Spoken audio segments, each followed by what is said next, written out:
인물 중심, 기업 분석, CEO 톡톡. 안녕하십니까, 박보현입니다. 오늘은 명실상부 대한민국 최대 기업인 삼성전자와 그리고 얼마 전 투자 계획을 발표한 반도체 부문, 그리고 이 모든 것을 이끌고 있는 이재용 삼성전자 부회장에 대해서 알아보도록 하겠습니다.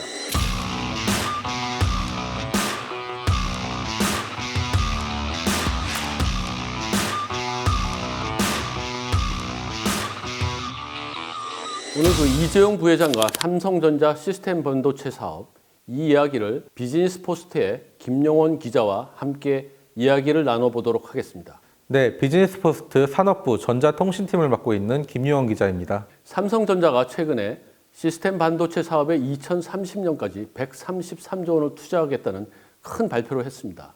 그런데 말이죠, 여기에 그치지 않고 삼성전자가 그 관련 기업에 수십조 원대의 인수합병까지 나설 수 있다, 이런 얘기가 나오고 있는데요. 이 얘기가 나오고 있는 근거는 뭘까요? 삼성전자가 본격적으로 이재용 부회장 시대를 맞으면서 인수합병이 활발해졌고 삼성 넥스트와 같이 인수합병을 위한 전문 조직도 출범을 했습니다. 무엇보다도 이재용 부회장이 삼성전자에서 가장 큰 업적으로 인정을 받는 게 2017년에 약 9조 원을 들여서 전장부 법체 하만을 인수했기 때문입니다. 그 삼성전자의 하만, 그러면은 그 대한민국에서 굉장히 큰 사건이었는데요. 그러면은 그것 말고 그 삼성전자 인수 대상으로 거론되는 기업들이 있나요? 반도체 위탁 생산 세계 2위 업체인 글로벌 파운드리가 매각을 추진하고 있는 걸로 알려지면서 삼성전자의 인수 후보로 계속 거론이 되고 있고요. 이외에 자동차 반도체 기업 NXP, 서버용 반도체 기업 자일링스, 인피니언, ST마이크로와 같이 이름은 조금 생소하더라도 규모는 상당한 시스템 반도체 기업이 삼성전자의 인수 대상으로 계속 거론이 되고 있습니다. 지금 발표한 게 보면요, 삼성전자가 2030년까지 자체 기술 개발로 133조 원을 투자하겠다고 했는데 그 인수 합병까지 한다. 그럼 정말 만만치 않은 돈이 들겠는데요? 지금 언급한 기업들은 이제 인수합병을 할 때 최소 20조 정도, 그리고 많게는 40조 원을 넘을 걸로 추정이 되는 기업도 포함이 되어 있습니다. 이런 수십조 원의 추가 인수합병까지 투자와 별개로 이루어진다면 이재용 부회장이 정말 시스템 반도체에 아주 공격적인 승부수를 던졌다고 해석을 할 수 있습니다. 듣고 보니 정말 어마어마한 돈인데요. 투자 그리고 또 인수, 정말 그 승부수를 보겠다, 이런 것까지 저희들이 좀 추적을 해볼 수 있을 것 같습니다. 그러면 과연 그 133조 원이 어느 정도의 규모인지, 정말 큰 돈인지 아니면 오히려 부족할 수 있는 그런 돈인지, 이 부분을 면밀하게 좀 살펴봐야 될 것 같습니다. 그 사실 말이죠, 133조 원이라는 돈이 좀 저희들이 감이 참 안 잡히고 있는데요. 어느 정도의 수준인가요, 이 부분이? 작년 기준으로 삼성전자가 반도체에 투자한 돈은 시설 투자가 24조 원, 그리고 연구개발 투자를 합치면 30조 원 정도가 되는 걸로 추정이 됩니다. 이번에 발표한 시스템 반도체 133조 원 투자는 12년 동안 나눠서, 즉 연평균 11조 원 정도로 이루어지는 거기 때문에 삼성전자 입장에서는 크게 무리하지 않은 수준이다, 이렇게 볼 수 있습니다. 아, 무리하지는 않다. 그렇지만 어쨌든 그 시스템 반도체에 투자하는 거는 이전보다 훨씬 늘어난 규모죠? 맞습니다. 이 시스템 반도체에 투자하는 금액 자체로는 이전과 비교해서 몇 배가 더 늘어난 겁니다. 하지만 아직 세계 시스템 반도체 경쟁사랑 비교하면 조금 부족한 수준이 될 수도 있다, 이렇게 말씀드릴 수 있습니다. 삼성전자가 이렇게 많은 금액을 늘렸는데도 세계의 다른 경쟁사하고 비교하면 오히려 좀 부족할 수도 있다. 이러니까 인수합병과 같은 다른 투자가, 추가 투자가 이루어질 수도 있다, 이런 얘기가 나오고 있는 것 같네요. 그렇습니다. 삼성전자가 경쟁해야 될 대표적인 시스템 반도체 기업으로 미국 인텔, 대만 TSMC를 들 수가 있는데요. TSMC가 연간 연구개발과 시설 투자에 모두 16조, 인텔은 시설 투자에만 18조 원을 들이고 있습니다. 삼성전자가 2030년까지 시스템 반도체 1위에 오르겠다라는 목표를 내놓은 점을 놓고 보면은 사실 이 경쟁사의 투자 규모를 따라잡기는 약간 부족한 수준입니다. 예, 듣고 보니까 133조 원이 그렇게 큰 규모라고 볼 수 없을 수도 있겠습니다. 그 다른 경쟁사하고 비교해 보면요. 그러면 이러한 투자가 이재용 부회장한테 어떤 의미로 다가오는 것인지, 이 시스템 반도체를 가지고 어디로 가려고 하는지 여기를 살펴봐야죠.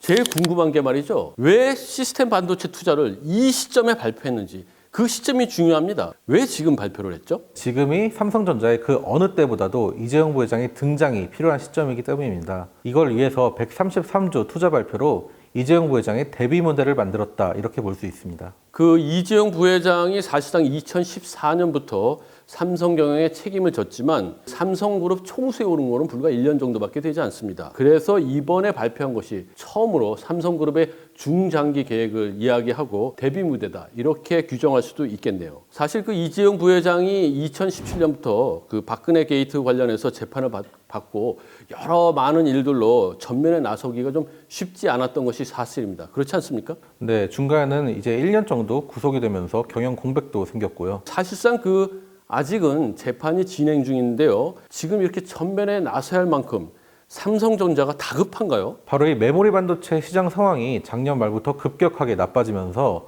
이 삼성전자 실적은 물론 한국 경제 전체와 이 수출 실적에도 모두 타격을 입혔습니다. 이런 상황에서 이재용 부회장이 전면에 등장하는 시기를 더는 늦추기 어렵겠다 이렇게 판단을 한 걸로 보입니다. 한국 경제 전체에 대한 위기, 거기에 대한 또 책임감 이런 거를 느낄 수밖에 없겠네요. 그리고 이재용 부회장 본인에게도 과연 삼성그룹 총수로서 충분한 능력을 보여주었는가 이 질문에 뚜렷한 대답을 내놓지 못한 상태이기 때문에 결국 시스템 반도체 투자가 이재용 부회장의 경영 능력을 증명할 시험대가 될 수도 있다 이런 의미로 볼 수 있습니다. 그렇군요. 그 삼성전자의 시스템 반도체 투자 133조 원 발표가 있고 나서요. 또 문재인 대통령이 삼성전자 반도체 공장에 가서 삼성전자의 앞으로 일에 적극적으로 지원을 하겠다. 이런 얘기까지 해서 굉장한 화제를 모으기도 했죠. 박근혜 게이트 재판의 여파나 아니면 문재인 정부 초반에 이 재벌 개혁 분위기로 불안했을 이재용 부회장에는 정부와 다시 신뢰를 확인하는 아주 중요한 계기였다고 할 수 있고 제가 한국 경제를 이끄는 삼성의 리더입니다라는 거를 전 국민에 각인시킬 수가 있었던 아주 중요한 무대였다고 할 수 있습니다. 그러면 이러한 발표 이후에 삼성전자에서 삼성그룹에서 이재용 시대가 열리는지 이 부분을 하나씩 좀 살펴봐야 될 것 같습니다. 네, 이재용 부회장이 133조 투자 그리고 10년 동안 삼성전자의 중장기 계획을 발표했다. 단순히 그 사업부문 투자 발표가 아니라 뭔가 중요한 큰 의미가 있는 게 담겨 있을 것 같습니다. 그렇지 않나요? 맞습니다. 이 시스템 반도체는 삼성그룹 그리고 삼성전자의 이재용 시대를 열겠다고 이재용 부회장이 내놓은 하나의 핵심적인 키워드로 볼 수가 있습니다. 사실 삼성전자의 현재 주력 사업인 메모리 반도체, 스마트폰, TV랑 가전 이런 것들은 아버지인 이건희 회장이 주도를 했고 키워낸 사업이기 때문입니다. 그래서 이재용 부회장은 삼성전자 그리고 삼성의 앞으로 10년 또는 그 이상을 이끌어갈 새로운 성장 추진 동력이 무엇인가에 대한 해답을 제시해야만 하는 상황입니다. 그것이 바로 시스템 반도체군요. 바이오, 전장 부품, 그리고 통신 장비. 이것이 바로 이재용 시대로 이끌어갈 그 새로운 성장 동력이라고 얘기할 수 있는데요. 처음으로 시작한 분야에서 삼성전자가 가지고 있는 장단점, 그리고 극복해야 될 것들, 어떻게 성공할지 이런 부분을 살펴보도록 하겠습니다. 네, 김 기자, 바로 물어보죠. 삼성전자 시스템 반도체 성공할 수 있나요? 사실 삼성전자는 세계 시스템 반도체 경쟁사를 상대로 조금 많이 불리한 싸움을 시작했다 이렇게 볼 수도 있습니다.